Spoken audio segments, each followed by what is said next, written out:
gbàbọ̀dè ohun tó fogun jà mí nínú ilé yìí mo bọ́rọ̀ mustard sínú omi gbígbóná yìí lórúkọ bàbá ọmọ àti ẹ̀mí mímọ́ láti òní lọ inú ilé yìí kó gbóná ọmọ yín pátápátá ẹ̀yin ẹ̀mí ajá ẹ̀mí aláǹtakùn ẹ̀mí problem ẹ̀mí òṣì ẹ̀mí ọmọ nílé ẹ̀mí èèrà ẹ̀mí eku ẹ̀mí aáyán tẹ̀ ṣe lòdì sí ẹ̀rẹ̀ nínú ilé yìí láti wákàtí àti ọ̀wọ̀ yìí lọ ẹ̀gbin náà sọ̀dànù.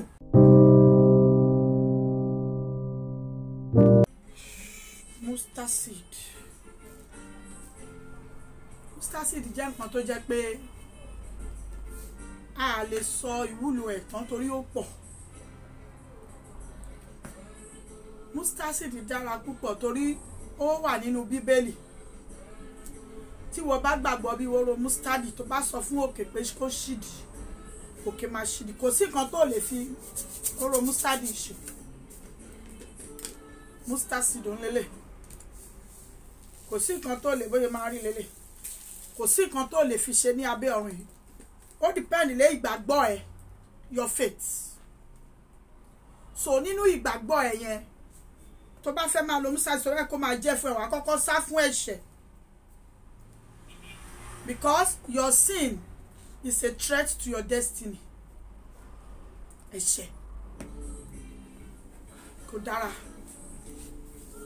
ẹni tó bá fẹ́ rí ògo lò láyé kó kọ́kọ́ sá fún ẹ̀ṣẹ̀. Àwọn ẹ̀ṣẹ̀ kan wà tó jẹ́ pé kò dìgbà tó máa sọ fún ẹ pé ẹ̀ṣẹ̀ lélẹ̀ wàá mọ̀ fúnra rẹ pé nǹkan tí mo fẹ́ ṣe yìí o pé ẹ̀ṣẹ̀ ni. So wàá kọ́kọ́ sá fún ẹ̀ṣẹ̀ no matter what. Má jálé onílé bo tiẹ̀ lẹ́yìn o torí òjò tí ò tó nǹkan ló máa rọ̀ tó máa kápá nílé ẹ̀hún lọ. So I want you to be in spirit with me. Kí n bẹ sọ̀rọ̀ díẹ̀ lórí mustard seed yẹn. Mustard seed jẹ́ nǹkan tó jẹ́ pé ó ti wà látètè kan ṣe tipẹ́tipẹ́.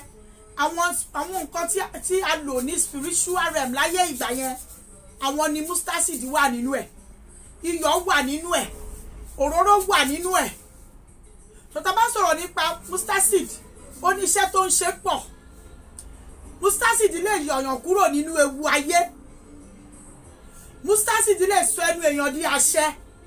Tó yẹ mi sọ pé tó bá ti ń lò ó gbúdọ̀ mọ nǹkan tó máa sọ jáde lẹ́nu. Tó bá ti ń lò ó gbúdọ̀ mọ ìrìn tó máa rìn. Tó bá fi mustard seed gbàdúrà. Tó bá jẹ́ ènìyàn tó ń ṣe àgbèrè. Ò ní wà òkè o torí rẹ̀ dádúró mẹ́yìn. Torí nǹkan tó bá sọ pé kó ṣiṣẹ́ fún ló máa ṣiṣẹ́ fún. Tó bá dẹ̀ lò fún anything tó bá ti contradict tó ẹ̀mí mímọ́ àgbèrè tó ń ṣe yẹn ó máa kàbùkù nídìí ẹ̀.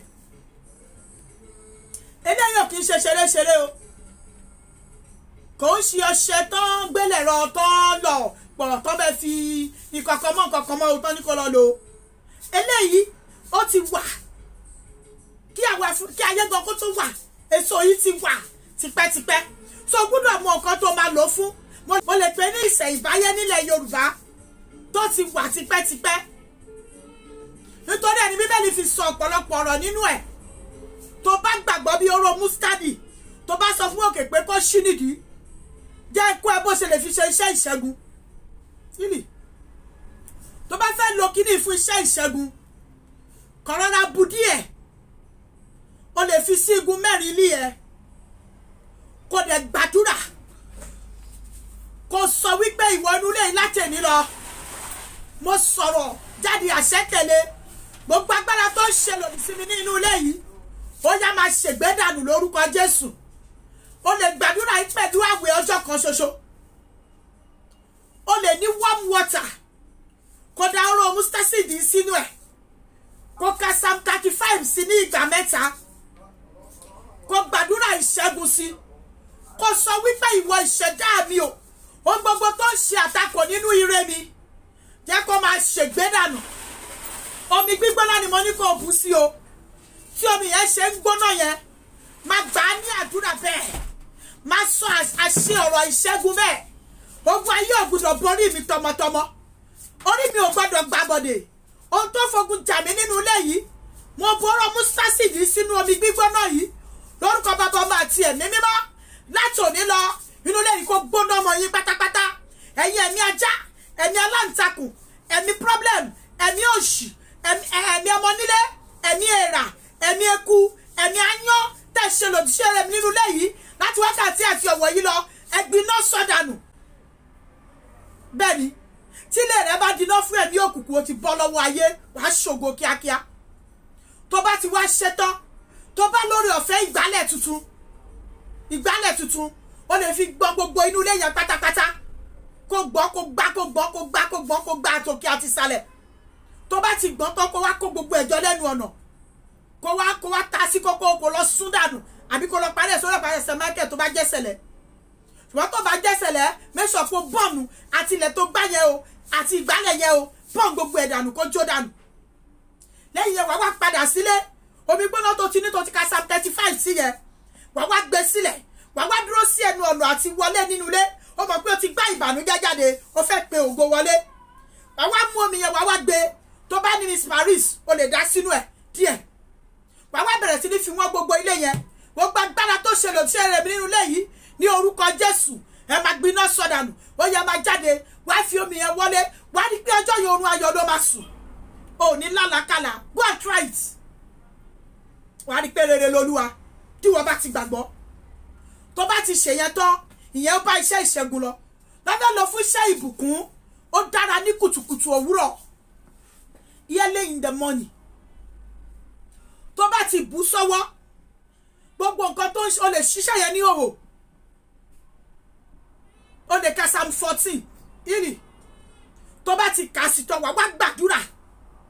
Èmi ti ní ìgbàgbọ́ gbòòrò mustadi Ọlọ́run mi, jẹ́ kí àánú jẹ́ kó wá mi rí, jẹ́ kí n ṣe rere, ìlérí ayọ̀ májẹ̀mú ògo jẹ́ kó ṣe mọ́ mi lára.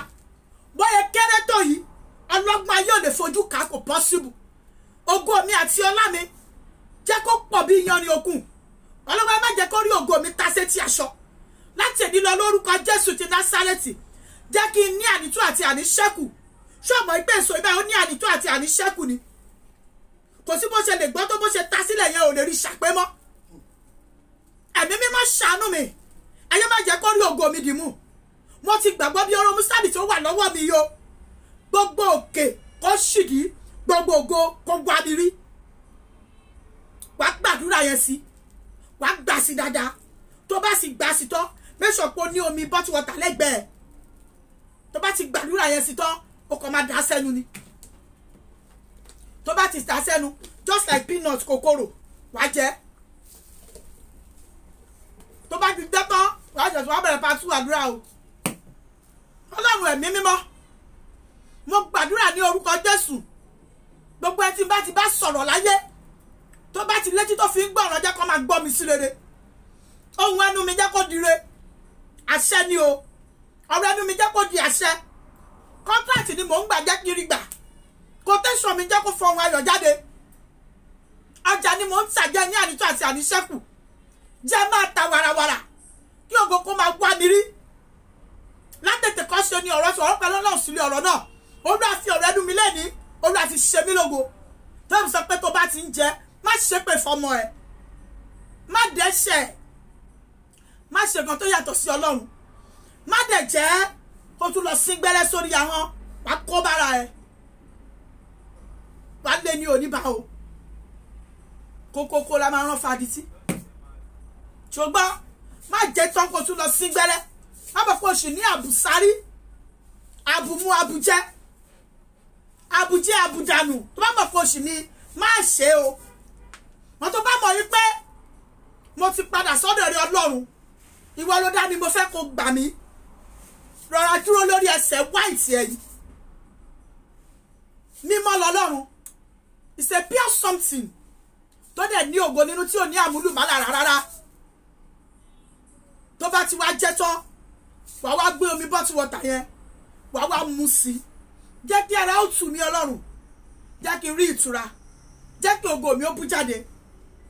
Tó bá bá ẹni tí ìpàdé lára ẹ, lẹ́sẹ̀kẹsẹ̀ yẹn o máa lọ yàgbẹ́ tó bá mu mi yẹn tán. Go and try it. Tápẹ́ wọ́n ti fún ẹ lóúnjẹ lójú oorun, tó bá ẹni tí ìpàdé nínú ara ẹ, bó ṣe jẹ́ tó yẹn lẹ́sẹ̀kẹsẹ̀, tó bá ṣe mu mi yẹn tán báyìí, o máa lọ toilet. Ó mú gbogbo nǹkan tó wà lára ẹ, ó mú kúrò nìyẹn lórúkọ bàbá ọmọ àti ẹ̀mí mímọ́ á jẹ́ fún ẹ o wàá ṣe rere tí wọ́n bá gbàgbọ́ wàá rí ògo Ọlọ́run àlàáfíà.